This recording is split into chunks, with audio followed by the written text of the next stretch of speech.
Olá, está no ar o Estúdio C, o programa cultural aqui da TV Câmara. E nesta edição eu entrevisto Zilda Arali, que é bailarina e educadora física. Zilda, muito obrigada pela participação. Obrigada, eu que agradeço. Zilda, vamos lá entender essa trajetória. Começando pelo balé. Certo. Quando é que o balé surgiu na sua vida e já são quantos anos de dança? Eu comecei quando o balé da cidade iniciou, que foi em 87. Então, começou como um grupo do SESC, que o SESC ainda não tinha o prédio. Era o prédio antigo, que era que próximo ali da Receita Federal. E aí, até o balé conseguir poder estar fazendo aulas na Casa de Cultura. Olha só, mas aí você iniciou ali seus primeiros estudos de balé ou você já tinha uma base anterior? Não, eu comecei a fazer aula anteriormente, comecei a fazer com a Cleide Lerro. Um grande nome aqui na Isso, cidade, né? É, um grande nome. E ao mesmo tempo eu também praticava ginástica artística. Que bacana! Então você já tinha essa relação dança e esporte. Isso. Sempre teve muito junto para você isso, então.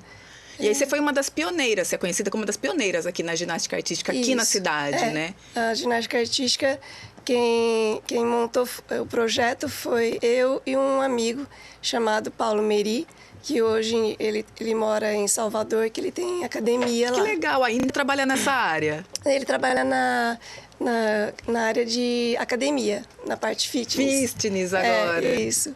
E no caso, eu acabei ficando mais tempo com o projeto, que aí depois, com o passar do tempo, foram entrando mais pessoas, porque a gente precisava de formar futuros professores para poder ir aumentando a possibilidade também de dar aulas, Então, na verdade, vocês formavam um público duplo ali, tanto os professores quanto as crianças que participavam desse projeto, porque ao mesmo tempo nós entramos na faculdade juntos, porque a gente praticava ginástica artística no Antigo América, vou falar tudo antigo, tá. No Antigo América, que existia um professor que dava ginástica artística, foi onde acendeu a vontade de querer ir para a educação física, porque eu achei que aquilo era aquela formação casava com o que você já fazia na vida, Isso. E aí, no caso, no mesmo ano, eu e ele entramos na faculdade e no segundo ano a gente já tinha esse querer de montar um projeto e seria público. Olha só! E esse projeto, como não tinha nenhum professor, como a gente estudava em Catanduva, e nós tínhamos que montar aqui, então não tinha como estagiar com algum professor. A gente teve que se virar sozinhos. Então, quando a gente estava no segundo ano, a gente começou a procurar a prefeitura para ter um espaço para poder conseguir dar aula para as crianças. Zilda, isso a gente está falando aí dos anos 80, 86, por aí? Nós estamos falando isso em 85 para 86, 85, 86. A gente tem, inclusive, um registro que a Zilda nos trouxe aqui, que ela tem toda essa história registrada mesmo, na imprensa, tudo. Uhum. E um desses registros está aqui, parte de um jornal, aqui justamente de 86, falando sobre esse centro de base aí, de formação. Isso, que a gente já tinha crianças que já estavam praticando, então, várias turmas que já praticavam.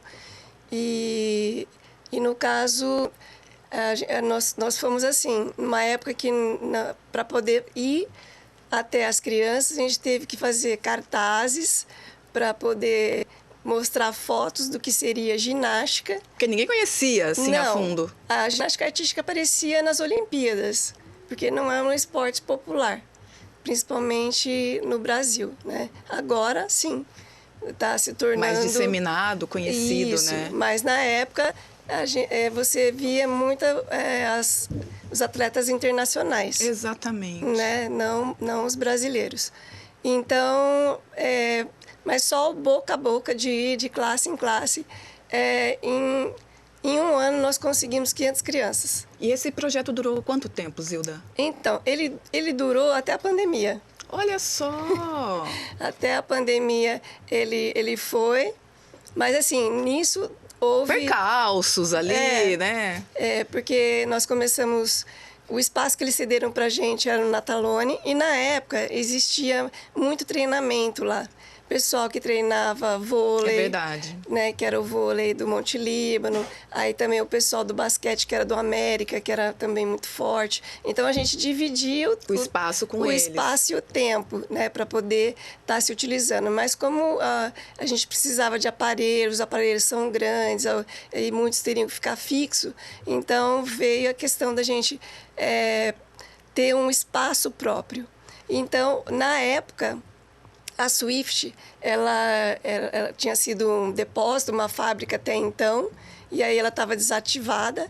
E o espaço de onde é o Paulo Moura hoje, o salão tem 1.000 metros quadrados, né?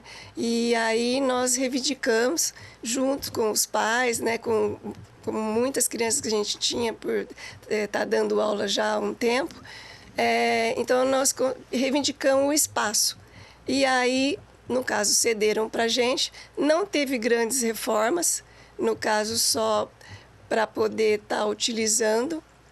Então, nós ficamos lá bastante tempo. Entendi. Né? O que mudou um tempo foi só de um salão para o outro. Mas ficou bastante tempo lá na Swift. E depois, não sei ao certo, foi quem que construiu um ginásio só para ginástica, que é um dos ginásios ali no Antônio Natalone. Ok. Né? Mas isso já... Eu não sou muito boa de data, mas entre 15 e... mais de 15 anos, mais ou menos. Olha só. Que tem esse centro lá. E eu fiquei entre idas e vindas para poder manter o projeto, então eu fiquei 18 anos, né, mas em fases. Né? Entendi. De 6 anos, na maioria das vezes deles, né? Tá certo. E quando a gente fala no balé, especialmente no Balé da Cidade, certo. Zilda, foram quantos anos lá? Foi especialmente como bailarina? Você chegou a coreografar o grupo? Como é que foi isso? No caso, o Balé da Cidade, ele surge numa mesma época que eu estou nesse trabalho. Projeto, né? Com a ginástica. Então, era um trabalho assim que todos estavam aprendendo a trabalhar, né? No caso, a gente tinha... O que mais tinha experiência seria o professor, que era o Juan Soares, né? Que ele dançou no Balé Estágio, em São Paulo. Então, ele já tinha uma bagagem sobre como se faz para trabalhar num grupo, né? A companhia tal. ali. Então, foi um professor que ajudou muito, né? Você deve conhecer a Creuza, né? A Ruda, né? Que é ela que é a diretora. Então, na época foi, né, no caso, ter esse grupo grande que também passou pela questão em que o tempo, nós começamos os ensaios no período da noite. Então, a gente, às vezes, estava trabalhando de dia e ia fazer as aulas todas as noites, né? Que é aulas e ensaio, porque o grupo já começou com montagens de coreografia para poder realmente ele estar se apresentando como grupo. Né? Então, desde quando ele já inicia... começou isso. no pique total ali, né? Isso. Ele já começou com pessoas que realmente já tinham base em dança. Então, já se montou a primeira coreografia e depois, no passar do tempo, foi trazendo outros coreógrafos. Então, os coreógrafos são no caso de fora, né? Geralmente de São Paulo, a maioria deles. E aí foi se montando pequenos, a gente diz, porque é menos de 50 minutos, 1 hora, né? Então, geralmente eram trabalhos de menor tempo, de 15, 20 minutos no máximo. E aí foi apresentando em vários lugares, até participar também de concurso. E depois teve a montagem, que foi um marco muito importante para o Balé da Cidade, que foi o traço. Então foi um espetáculo assim que marcou muito a companhia em termos de crescimento e em termos de um espetáculo completo. E visibilidade também, visibilidade, né? Que para a época foi muito importante e as pessoas que até acompanhou o trabalho, admiram o trabalho até hoje. E então foi onde o grupo começou, né, também a ter sobressair, né, como um grupo do interior. Exatamente, tal. ser conhecido no estado todo. No estado né? todo, tal. E aí começou a ter algumas audições, né, para poder escolher bailarinos, porque tinha entre e sai, né, de bailarinos, aí houve algumas audições, e nisso também começou que a prefeitura começou a colaborar em pagar, não era salários, né, mas ele seria Um apoio ali para o grupo, um apoio, né? porque daí nós passamos a trabalhar durante o dia. Porque para a parte física, né, você precisa de tempo, você precisa de... O dia é melhor. Né? Aí vocês passaram a ter condições, então, de ser bailarinos ali em tempo integral, Em vamos tempo dizer assim. integral, Tinha a isso. preparação durante o dia, mais os ensaios, preparação das Isso. apresentações, dos números à noite ali. Isso. Aí começou a funcionar como geralmente as companhias... Já funcionam mesmo, funcionam né? mesmo, né? Então, aí tinha as aulas, tinha os ensaios, né? E aí as coreografias, né, que teriam que ser montadas ou não. Porque geralmente quando os coreógrafos vêm, ele fica uma temporada, ou às vezes vem em temporadas diferentes, monta, e aí você tem a questão dos ensaios, que aí ele é colocado nessa rotina, né? Ô Zilda, e aí que a gente falando aí, estamos falando de... Você passou 13 anos no balé, Passei né? 13 anos no balé. Nesse período, qual que era... O que instigava o grupo? As linhas de pesquisas? A temática que inspirava vocês? Ou realmente até o mesmo tipo de movimento, o tipo de dança? O que era o que dava sabor ali para o grupo nesse período que você passou por lá? Nós estamos falando assim de um tempo em que assim começa a se trabalhar o contemporâneo, porque na verdade ele tem várias linhas ou possibilidades de trabalhos de movimento, né, que pode ser colocado dentro desse estudo de contemporâneo.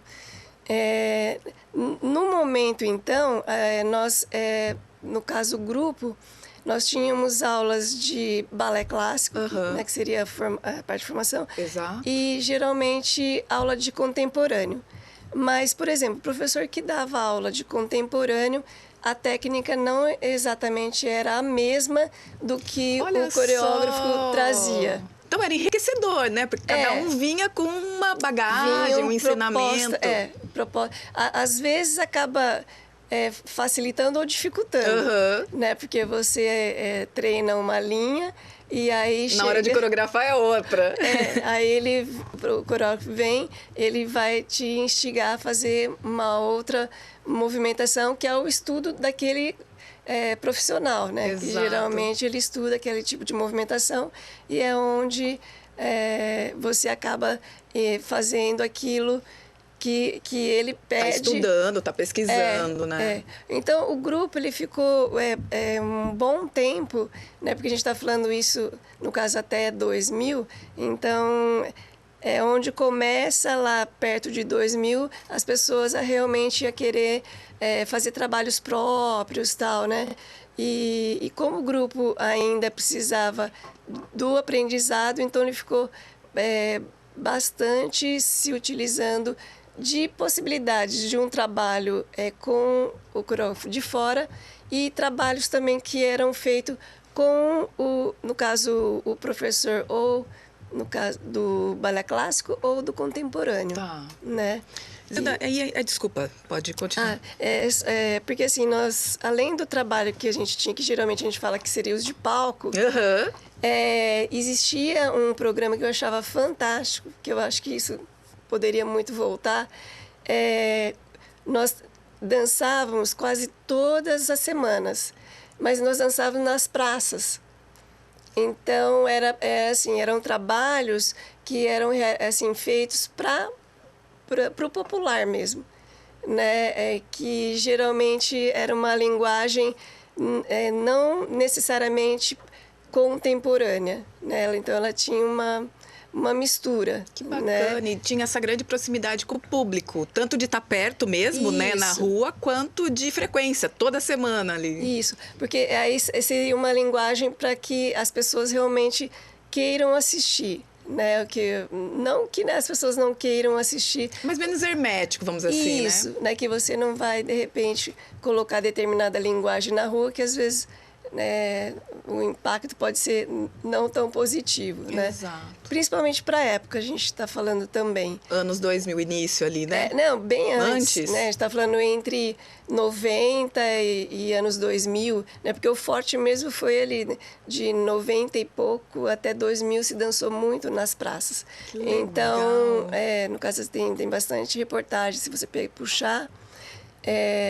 No centro, a gente apresentou bastante na praça ali. Rui Barbosa ali. Isso, naquela praça.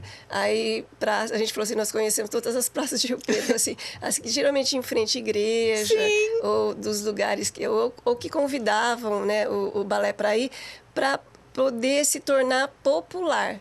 Que bacana. Né, para levar a dança acadêmica, né, para ir realmente para a rua. Democratização, né? Democratização, exatamente. Ô Zilda, depois desse período no Balé da Cidade, como é que desencadeou a sua vida profissional na dança? Que outros lugares você passou, outros grupos? Chegou a ir trabalhar em outras cidades ou não? Como é que você percorreu? Como é que foi o caminho?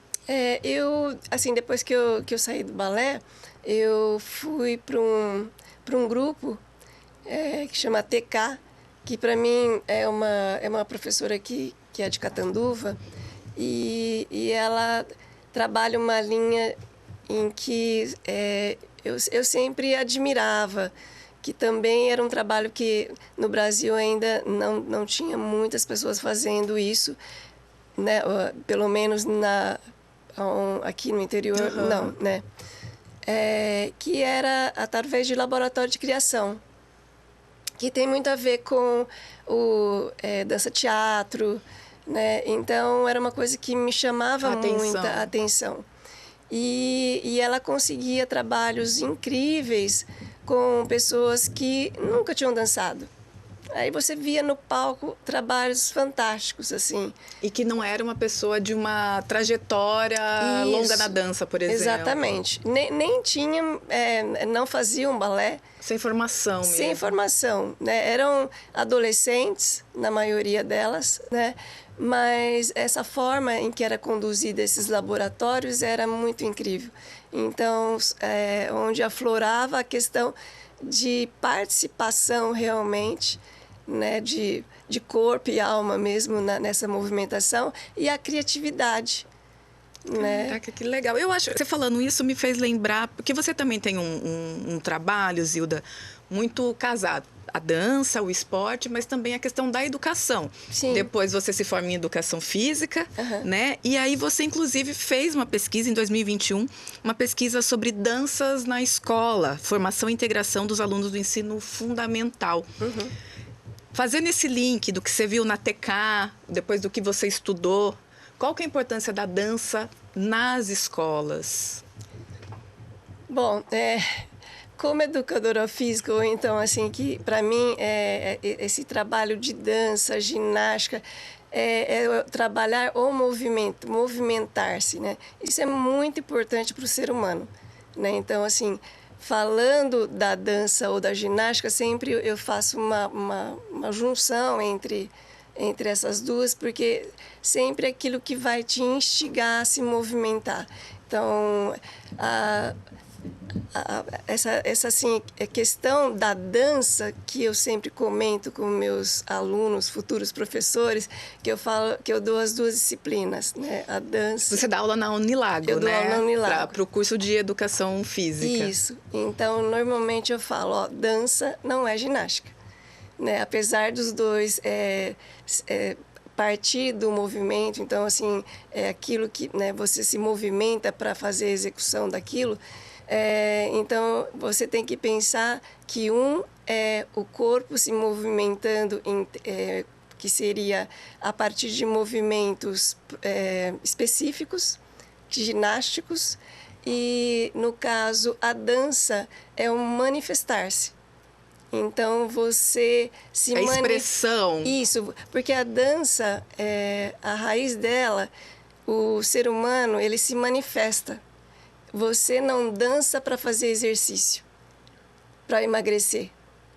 Você dança para falar alguma coisa, para se expressar, para ser feliz, né? Então, porque quando a gente vai pesquisar a questão do significado da dança na humanidade, aí nós vamos ver que geralmente os rituais, eles vão estar desde a fertilidade, fecundidade. É verdade.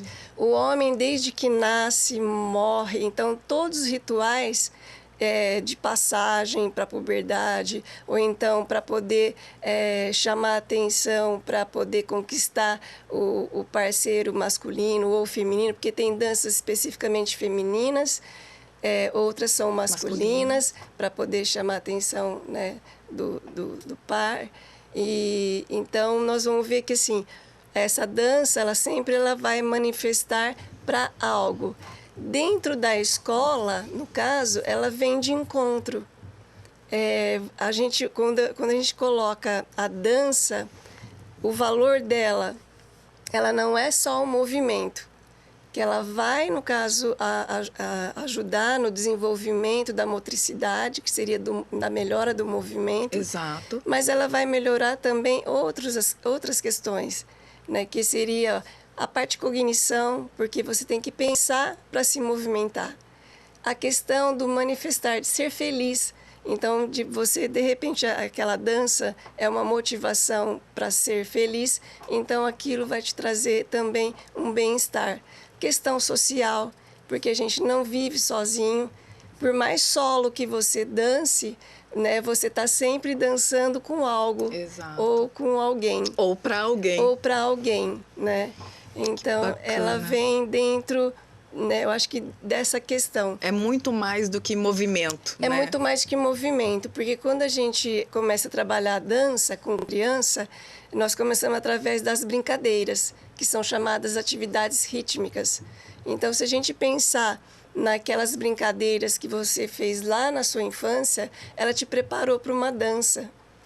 Porque quando você brinca de roda, né, e aí você vai ver que muitas danças circulares, a raiz dela vem dessa ciranda, né? Porque nós temos a ciranda como dança, né? E a questão da ciranda, ela tem todo um porquê, né? Do que seria, eles falam que seria as danças femininas, né? Que tudo que é círculo, tudo que é grupo, tudo que né? que geralmente se une, então tem também essas questões.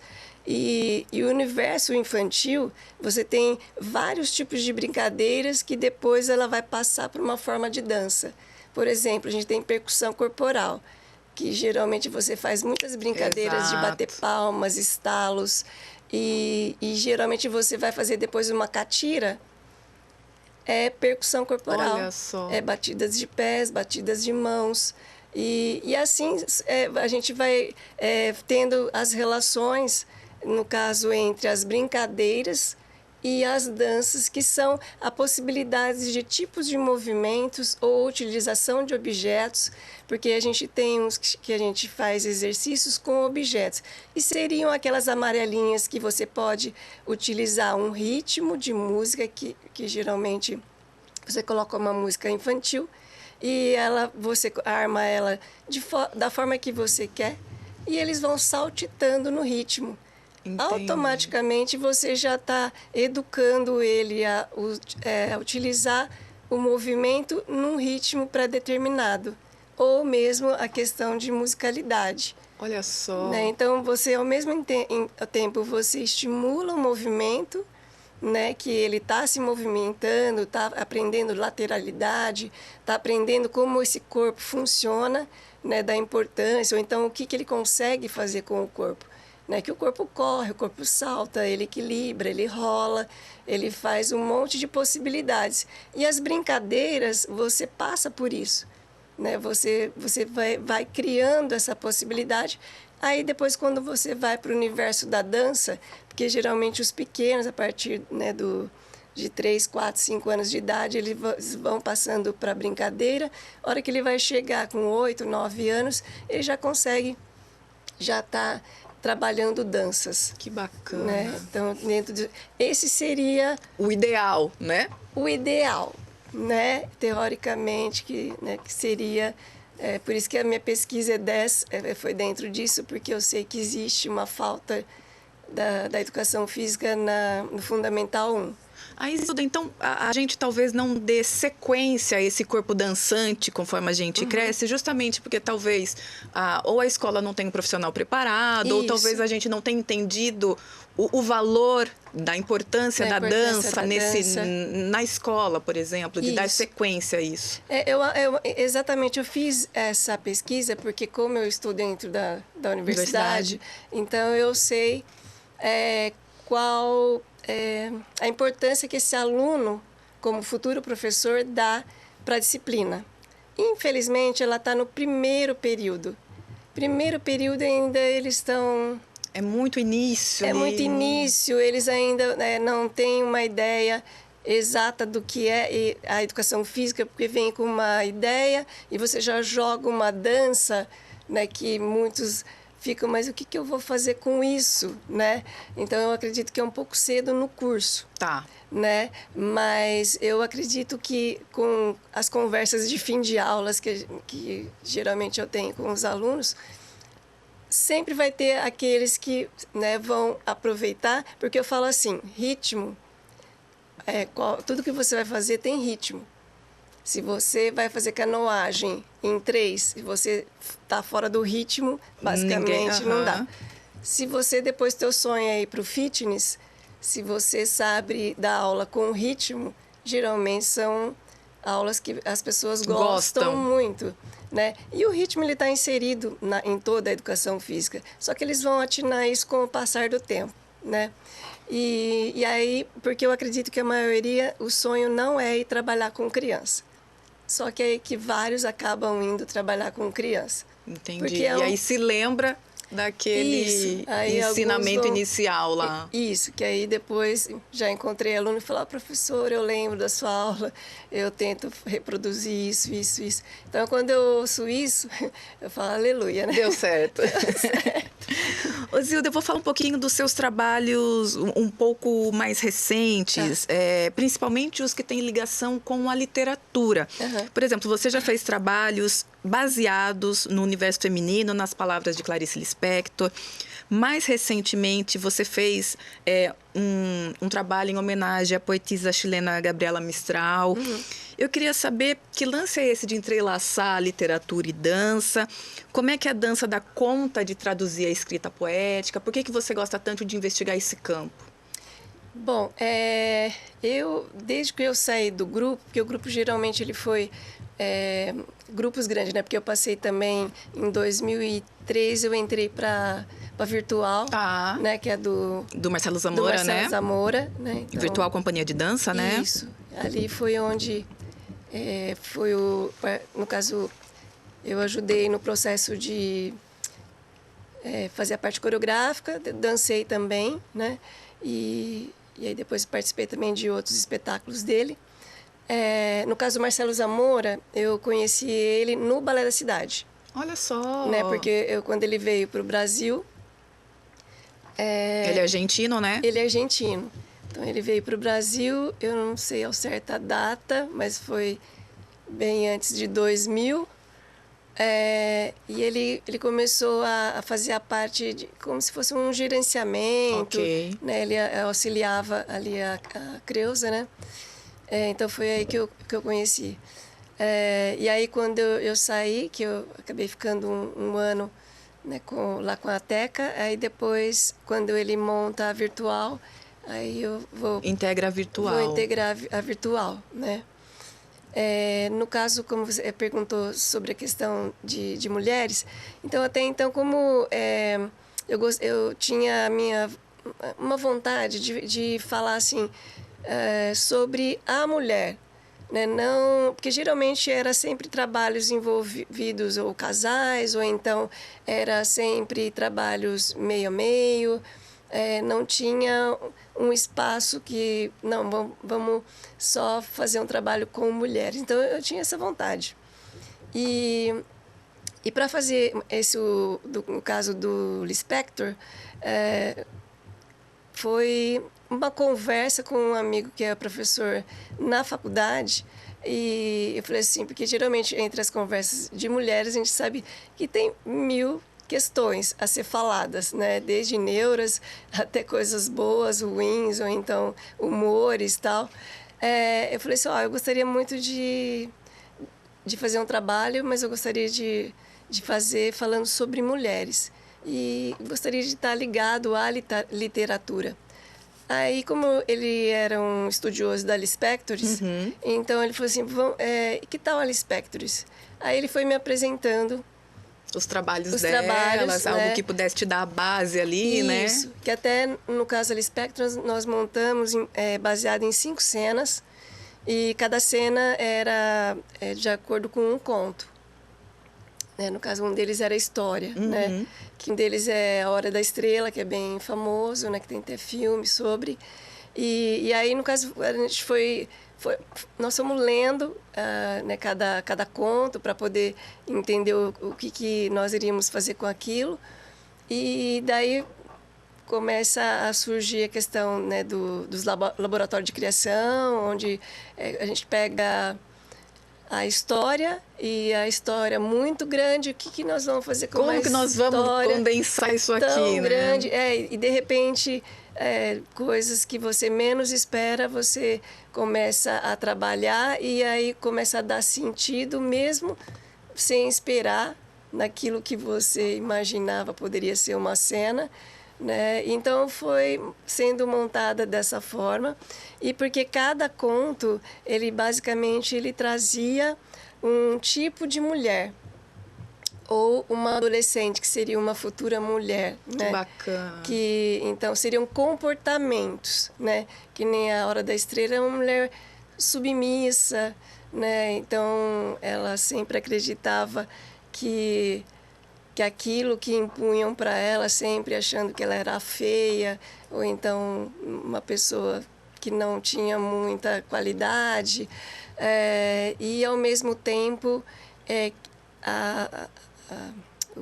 a história era narrada por uma pessoa que chama Rodrigo. Então, nós colocamos essa questão que o narrador, ele tanto que falava mal dela, ele não se desvencilhava dela. Então, ele ficou muito ligado a ela. Então, assim, as histórias a gente foram pegando algum sentido do que a gente tinha sobre aquela leitura. Que bacana. Né? E depois veio o trabalho em homenagem à Gabriela Mistral, né? Isso. Que também foi próximo dessa proposta, né, que foi da pesquisa, né, que seria da importância da dança na educação. Aí, na sequência também, eu fui em busca de alguma escritora ou então alguma professora que tinha trabalhado com a educação e que realmente tivesse tido uma história interessante de ser contada. E aí foi que eu fui descobrir, me apontaram a Gabriela Mistral. Que legal! Que foi que eu descobri que ela foi o primeiro prêmio Nobel, né, da América Latina. E foi uma pessoa assim que não, no caso ela era chilena, e ela fez uma grande transformação na educação no Chile.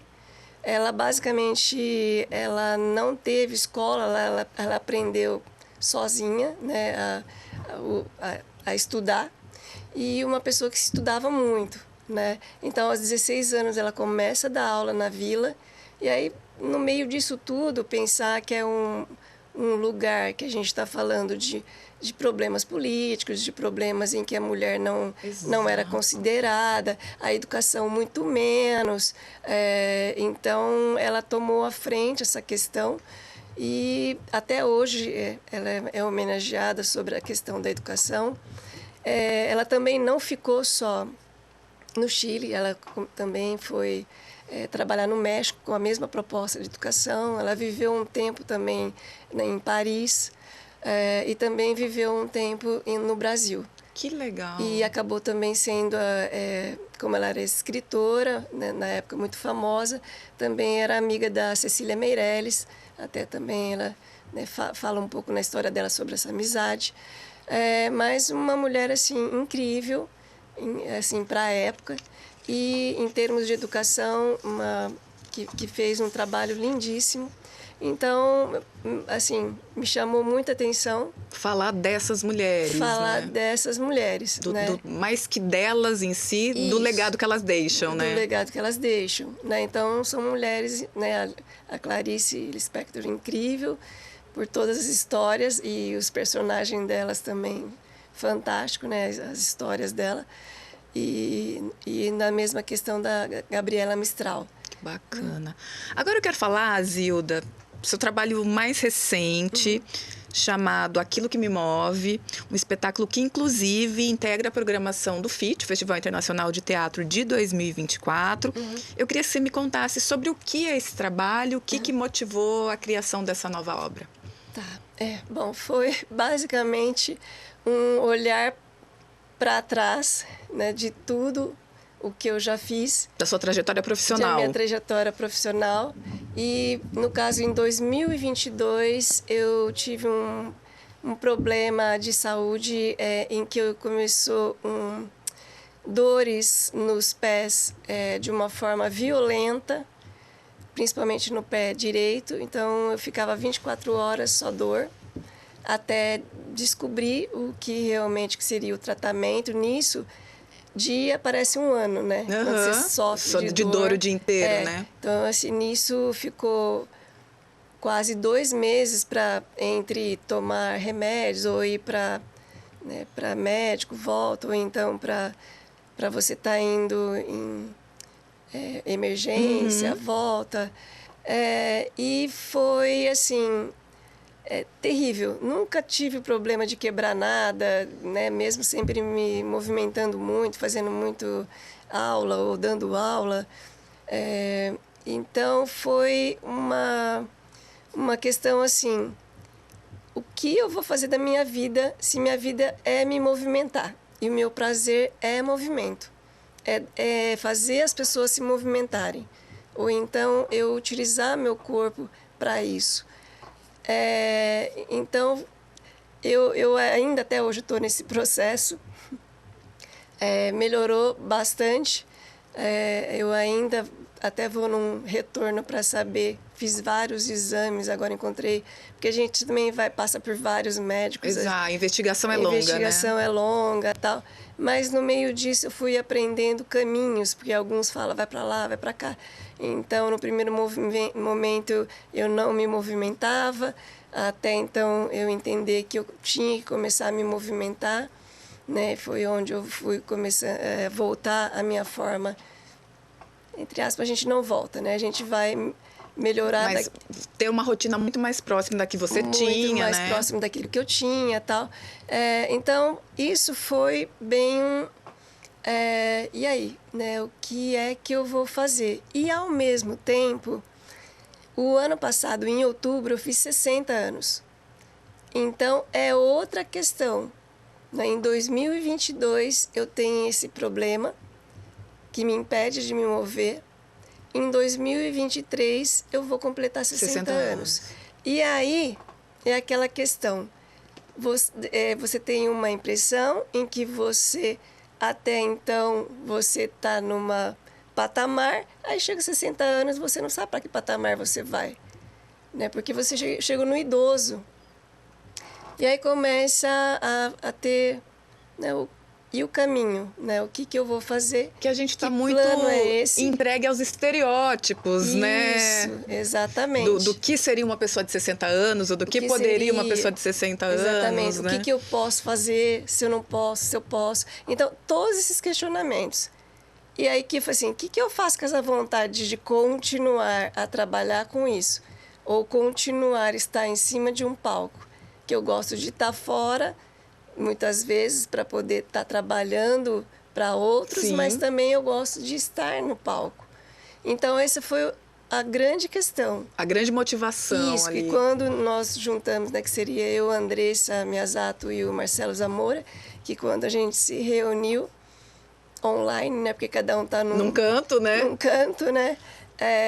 E aí eu falei assim, olha, nós começamos a falar diversas coisas, e aí eu falei assim, gente, é o seguinte, eu vou fazer 60 anos e o meu grande questionamento é, a partir de que eu tive esse problema,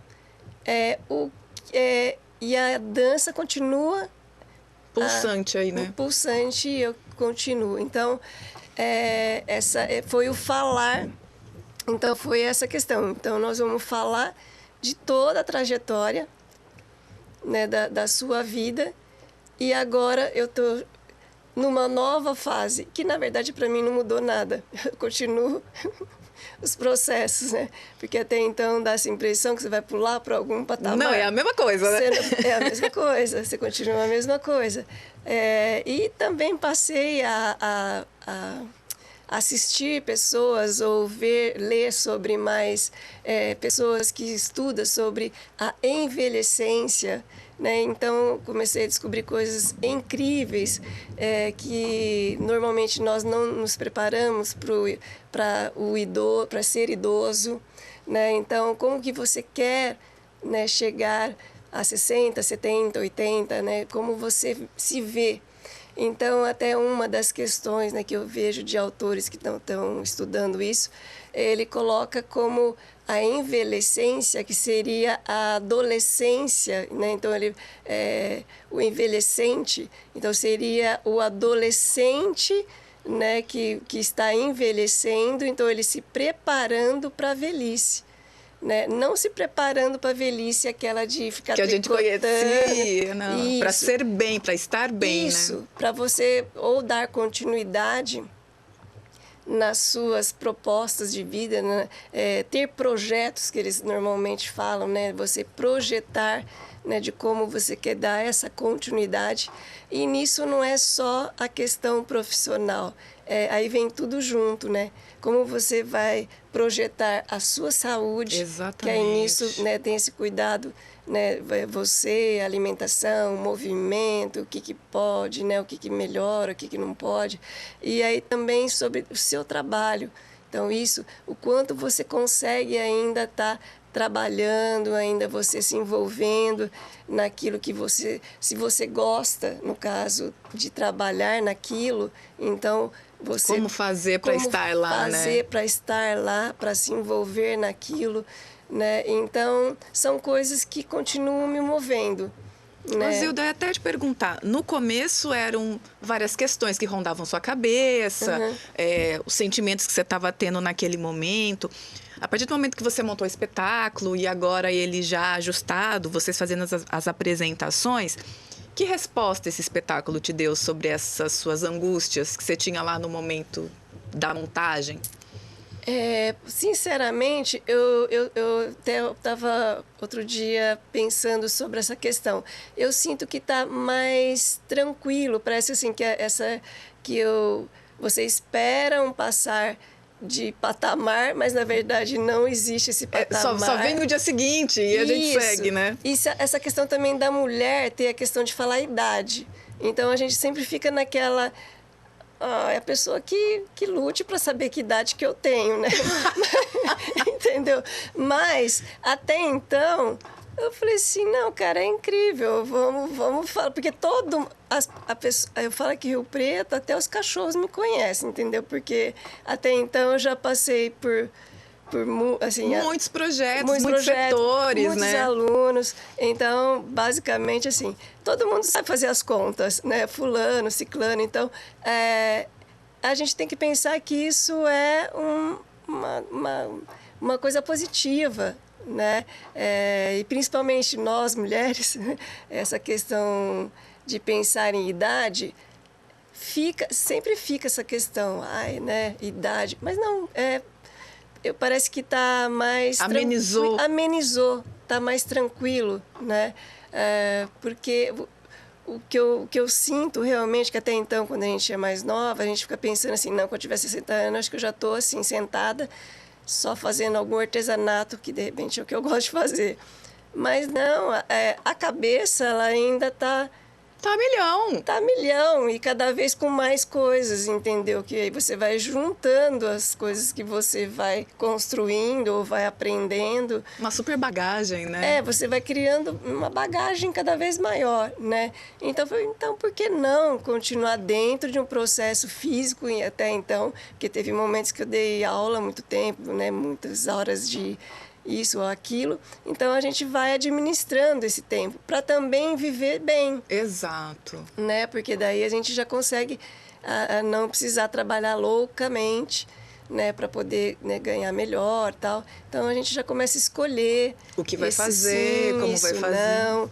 Não quero, né, ou quero, né? Então também a gente começa a olhar um pouquinho mais de fora, né? Você não entra loucamente nas coisas, né?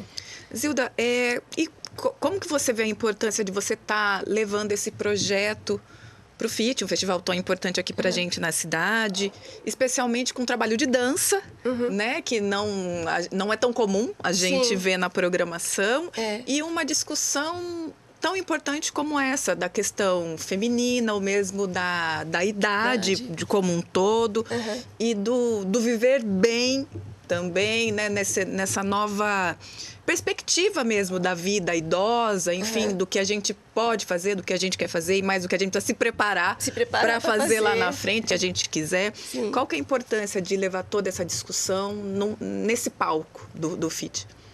Olha, primeiro assim, primeiro eu tenho que agradecer muito a Andressa, né, porque ela que conseguiu proporcionar essa condição dessa montagem. A direção é dela, né? A direção é dela.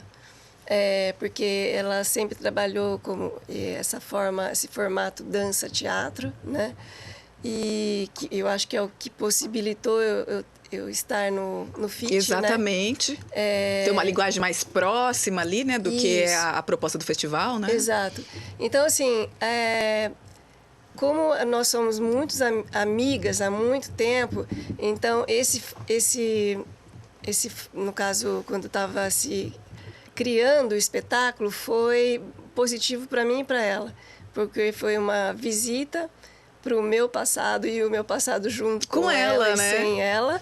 Que ela também passou pelo Balé da Cidade, ela né? Também passou, eu conheci ela no Balé da Cidade, né? Então a gente tem essa história junto, que aí depois ela surge aqui, né? Desde novinha, desde 17 anos, quando ela entra, e depois aí ela vai para o Cisne Negro, depois aí ela vai para a Alemanha. E então a gente sempre continuou, a gente sempre fala que uma vez por ano ela vem para Rio Preto e a gente conversa como se tivesse conversado ontem, né? Quando a gente se junta.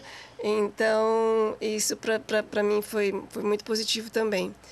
Então, assim, fiquei muito feliz quando o espetáculo foi selecionado, que eu sei que não é fácil, né, ser selecionado e principalmente sendo da dança. Então aí, né, fiquei mais feliz ainda, né, porque é interessante, porque para a dança também, quem tiver um olhar sobre, né, essa possibilidade, né, de estar também indo para o FIT no futuro também. Pois é, verdade, uma porta aberta aí, né? Uma porta aberta, né? E aí também, no caso... Não, eu tinha te perguntado da importância, né? Isso, da importância. Eu não sei se baixa a questão professora, mas eu não sei que geralmente é interessante quando você vai assistir algo e muitas vezes ele pode ser curto ou pode ser longo, mas que ele te deixa uma mensagem, né? E aquilo você sai tocado por aquilo. E aquilo faz você pensar na sua vida ou em coisas, né, que você nunca pensou, então bate em você. Então eu vejo que se esse espetáculo possa estar atingindo as pessoas que têm essa... Ou não, ou, às vezes pode atingir pessoas que ainda vão refletir, mesmo jovem. Exato. Né, que ainda fala, poxa... Né, eu nunca pensei lá na frente, né, assim, tão lá na frente, né, dependendo da idade que tiver. Então, eu acho interessante assistir algo em que vá te mexer de alguma forma. Proporcionar essa reflexão, Isso. né? E a vontade também, se for depois eu tiver condições de circular, de também ter esse feedback com pessoas que geralmente, no caso, pode ser terceira idade ou próximo de terceira idade ou não, para poder realmente conversar, né? Porque, na verdade, eu estou estreando, né? Essa fase, né? Então, eu acredito que para mim também vai enriquecer bastante. Zilda, eu queria que você me contasse um pouquinho, por exemplo, nessa trajetória tão extensa da dança, o que a dança agora está te dando de presente aos seus 60 anos? É diferente do que ela te deu aí ao longo dos outros momentos da sua vida? Você está encontrando uma outra dança, uma outra bailarina Zilda? Que avaliação você faz desse seu momento no palco? Seria quase uma questão natural, né? Porque quando a gente está mais jovem é muito vigor físico e eu sempre fui na questão de vigor muito intensa. E a questão, às vezes, a calma, o pensar, eu sempre tive mais dificuldade. E agora eu consigo fazer... Um equilíbrio. Esse equilíbrio, entendeu? Que o corpo já não é veloz, né? Mas eu tenho um domínio nele em que eu consigo raciocinar mais em cima dessa movimentação, mas, ao mesmo tempo, entender... que não é esse vigor todo de movimentos que de repente vai dar uma resposta. Existe a outra possibilidade também, né? Que às vezes só a pessoa estar presente mesmo no palco, querendo mostrar algo, ela pode estar imóvel, né? Que ela vai comunicar, né? Ela vai comunicar, né? Então... eu tento chegar nesse patamar, né? E, no caso, junto com a Andressa, ela me ajuda muito nessa questão, né? De entender esse movimento, que muitas vezes não é tão movimento... tão vigoroso ali, né? Então, também a gente vê que tem esses dois lados. E que todos eles são interessantes, né? Que... falando sobre a questão de continuar dançando, né? Então, muitos, às vezes, pode ser que desistem porque entendem que a dança é só vigor. Se a gente pensar o butô ele é quase imóvel. Pois é. E ele tem toda uma representatividade, tem toda uma expressão, tem toda uma profundidade, né? Então, a dança, ela não é só o jovem que, né, tem a movimentação em mirabolância, etc., né? Dança é sentimento e dança é ensinamento nesse caso, né? Ensinamento também, né? Que qualquer corpo dança.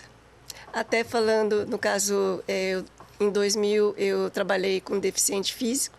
Para mim foi um grande aprendizado, que até então eu vinha de companhia, que é esse trabalho, essa justamente esse vigor que a gente estava falando. Vigor, aí você vai para pessoas que estão em cima de uma cadeira de rodas, que elas não conseguem nem sair de casa.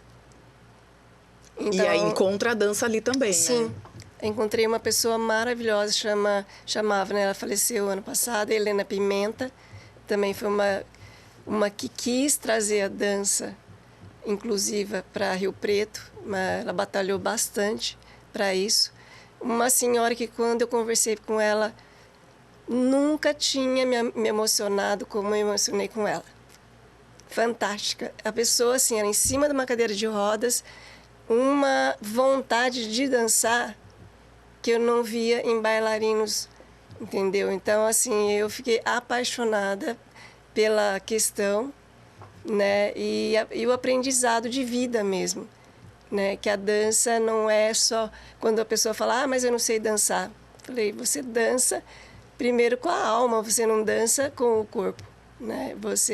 Qualquer movimento pode se transformar em dança. Então, nisso ficou muito claro, né? A pessoa tendo amor pela dança, ela pode estar onde ela estiver, ela pode estar numa cadeira que ela vai dançar. Que bacana. E a dança é aquilo que te move, então, ano após ano, né, Zilda? A dança é o que me move. Que bacana. Gente, essa edição do Estúdio C fica por aqui. Se você quiser rever este programa, basta acessar o nosso canal no YouTube. Estamos lá como TV Câmara Rio Preto.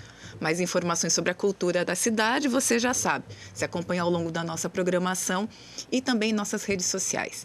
Estamos no Facebook e no Instagram. Muito obrigada pela companhia, muito obrigada pela audiência e até o próximo programa.